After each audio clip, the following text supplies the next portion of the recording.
വഖഫ് നിയമ ഭേദഗതി ബിൽ മുൻപം ജനതയ്ക്ക് ആശ്വാസമെന്ന് സീറോ മലബാർ സഭാ വക്താവ് ഫാദർ ആന്റണി വടക്കേക്കര.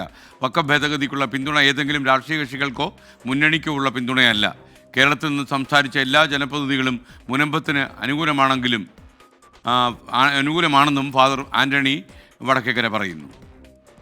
മുനമ്പം ജനത കഴിഞ്ഞ 172 ദിവസങ്ങളായി നീതിക്ക് വേണ്ടി ചെയ്തുകൊണ്ടിരുന്ന സമരത്തിൻ്റെ വലിയ ഒരു ആശ്വാസമാണ് അവർക്ക് ലഭിച്ചിരിക്കുന്നത്. ഈ കാര്യത്തിൽ വഖഫ് നിയമത്തിൻ്റെ ഭേദഗതി നമ്മൾ അനുകൂലിക്കുന്നു, പിന്തുണയ്ക്കുന്നു എന്ന് കരുതി ഇതേതെങ്കിലും രാഷ്ട്രീയ പാർട്ടികൾക്കോ മുന്നണികൾക്കോ ഉള്ള ഒരു പിന്തുണയായി ആരും വ്യാഖ്യാനിക്കരുത്. ജനപ്രതിനിധികൾ, MP-മാർ, ലോക്സഭയിൽ സംസാരിച്ചവരുടെ എല്ലാവരുടെയും ഇൻ്റർവെൻഷൻസ് ഞാൻ കണ്ടിരുന്നു.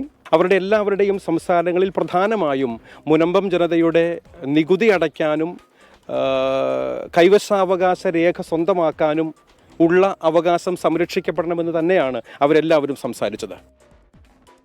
കൊച്ചിയിൽ നിന്ന് ശ്യാംകുമാർ തത്സമയം ചേർന്നു. ശ്യാം, ഗുഡ് മോർണിംഗ്, പറയൂ.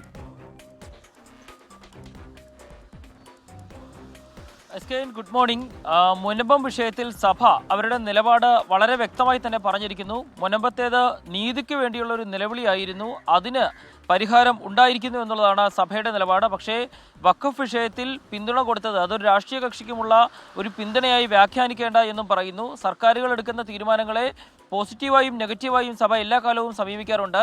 അതേ സമീപനം തന്നെ സഭ ഇനിയും തുടരും എന്ന് തന്നെയാണ് പറയുന്നത്. ഏതായാലും രാജ്യസഭയിൽ ഇന്ന് ഈ ബില്ല് അവതരിപ്പിച്ച് കഴിയുന്നതോടുകൂടി കൂടുതൽ കാര്യങ്ങൾ ഇക്കാര്യത്തിൽ വ്യക്തതയുണ്ടാകുമെന്നും പറയുന്നു. മുനമ്പം സമരം എന്ന് അവസാനിക്കുമെന്ന കാര്യത്തിൽ കോട്ടപ്പുറം രൂപതയും അവിടുത്തെ സമരസമിതിയും വികാരിയും ഉൾപ്പെടെയുള്ളവരുമായി ചർച്ച നടത്തിയ ശേഷം അന്തിമ തീരുമാനം എടുക്കുമെന്നും സഭാ നേതൃത്വം വ്യക്തമാക്കിയിട്ടുണ്ട്. ഏതായാലും കേരളത്തിൽ നിന്നുള്ള ജനപ്രതിനിധികൾ മുനമ്പത്തെ ആവശ്യങ്ങൾക്കൊപ്പം സഭയിൽ നിന്നു എന്ന കാര്യം കൂടി സഭാ നേതൃത്വം വ്യക്തമാക്കുന്നു.